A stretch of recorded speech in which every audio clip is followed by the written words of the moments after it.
صباح الخير بقى النهارده من مطروح، مصيف العائلات اللي ما ينفعش نستغنى عنه. ايه رأيكم؟ فندق صف اول على البحر على طول في مطروح، وكمان في حمامات سباحة للكبار والاطفال. وتعالوا اوريكم الغرفة. بصوا دي الغرفة الدبل بتاعتي.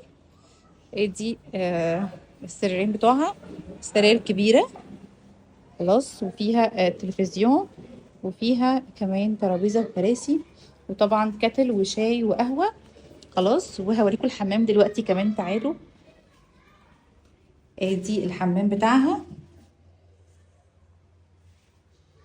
غرفة حلوة، الفندق صف أول على البحر، وطبعا في غرف سي فيو بتشوف البحر، بس أنا الغرفة بتاعتي كانت على البول، وفيها أكيد منشر وتكييف. ده البول بتاع الكبار والبول بتاع الأطفال. فندق تحفة، سعره حلو، هيبقى مناسب قوي في الصيف، حاجة كده في اللذيذ. وكمان إقامة شاملة هوف بورد، فطار وعشاء.